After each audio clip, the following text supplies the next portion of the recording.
গালে তিল থাকলে সে দরিদ্র হয়। যাদের কপালে ডান দিকে তিল থাকে তারা সৌভাগ্যবান হয়ে থাকে। নাকের বাম দিকে তিল থাকলে হয় হতভাগ্য, নাকের ডান দিকে তিল থাকলে হয় জাতক সৌভাগ্যবান। ঘূর্ণিঝড়ের মতো একটা পেঁচাল একটা জিনিস থাকে না, মানে গোল হয়ে, দুইটা থাকলে তোর নাকি দুইটা বিয়ে হবে। নিতম্ব দেশে তিল থাকলে কি হয়? হুমায়রা জান্নাত লিখেছেন যে মোহতারাম, কপালে ও বুকে একসাথে তিল থাকলে কি হয় এবং বাম চোখ লাফালে অকল্যাণ কোনো কিছু হয়, এটার কোনো ভিত্তি আছে কিনা? আচ্ছা, এই প্রশ্নটা ইদানিং আমার কাছে অনেকেই করে। অনেকদিন পরে আজকে আলোচনা করছি, অনেক আগে একটা আলোচনা করেছিলাম এটা নিয়ে, হয়তো আপনারা অনেকে শুনেছিলেন। এই তিল নিয়ে ভাগ্যকে জড়িয়ে ফেলা, এটা মূলত কিছু জ্যোতিষীর কাছ থেকে বাংলাদেশে এসেছে, কোনো হুজুরের কাছ থেকে না। কিছু জ্যোতিষী বাবা আছে, রাশি গবেষক, এরা রাশি নিয়ে গবেষণা করতে করতে এমন ভাবে অনেক বিষয় প্রকাশ করে, মনে হয় যে তকদির নিয়ন্ত্রণ করে রাশি। নাউজুবিল্লাহ।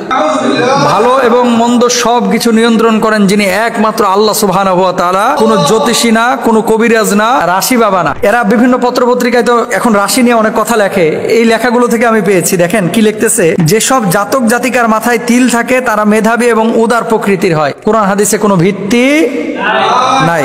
2 নম্বর, গালে তিল থাকলে সে দরিদ্র হয়। তো গালে তিল তো অনেক শিল্পপতিরও আছে, আরব বিশ্বের, ভারতের গালে তিল, এবং বাংলাদেশের প্রসিদ্ধ অনেক মানুষেরই গালে তিল আছে। আমি নাম বললে আপনারা অনেককেই চিনবেন, অথচ ওরা বলতেছে গালে তিল থাকলে দরিদ্র হয়। মিথ্যা কথা। 3 নম্বর, যাদের কপালে বাম দিকে তিল থাকে তারা নানারূপ কুমতলব বাটে। নানারূপ কুমতলব বাটে, মিথ্যে কথা। যাদের কপালে ডান দিকে তিল থাকে তারা সৌভাগ্যবান হয়ে থাকে। কপালে তিল থাকলে সৌভাগ্যবান হয়, নিতম্ব দেশে তিল থাকলে কি হয়? প্রশ্ন জাগে না? আমি যখন মাদ্রাসায় পড়ি, একটা ছেলে নতুন ভর্তি হয়েছিল, তো আমার 2 পায়ে আবার তিল আছে, এদিকেও আছে এদিকেও আছে, আবার 2 উরুর উপরে তিল আছে। উরুরটা তো আর দেখা যায় না, এটা তো আমি দেখি, কারণ ইন্টারনাল জিনিস। কিন্তু পায়ের পাতায় 2টা তিল আছে। দোস্ত তুই তো বিদেশ যাবি, পায়ের পাতায় তিল থাকলে তোর বিদেশ যাওয়া হবে। তো পায়ের পাতায় তিল থাকলে বিদেশ, মিথ্যে কথা। এই সমস্ত জিনিস কোনো ভিত্তি নাই। মাথার উপরে তিল থাকলে, ওই যে দেখবেন অনেকের ওই যে কি করে, মাথার এই কোনায় যেখান থেকে চুলের উৎপত্তি হয়েছে এখানে একটা বাঁক নেয়, এটা আমাদের দেশে বলে, মানে আমাদের গ্রামে বলে টিক্কা। টিক্কা, এই যে এখানে ঘূর্ণিঝড়ের মতো একটা পেঁচাল একটা জিনিস থাকে না, মানে গোল হয়ে, দুইটা থাকলে তোর নাকি দুইটা বিয়ে হবে, এরকম কথা অনেকে বলে থাকে। মিথ্যা কথা, কোনো ভিত্তি নেই। ঠোঁটের উপরে তিল থাকলে জাতক হয় কর্তব্যপরায়ণ। ঠোঁটের নিচে তিল থাকলে সে হয় ভোগী এবং বিলাসী। ঠোঁটের নিচে তিল আছে এরকম অনেকে ভিক্ষাও করতেছে কারণ বাজারে। ঠোঁটের নিচে তিল থাকলে এই হয় সেই হয়, মিথ্যে কথা। নাকের বাম দিকে তিল থাকলে হয় হতভাগ্য, নাকের ডান দিকে তিল থাকলে হয় জাতক সৌভাগ্যবান।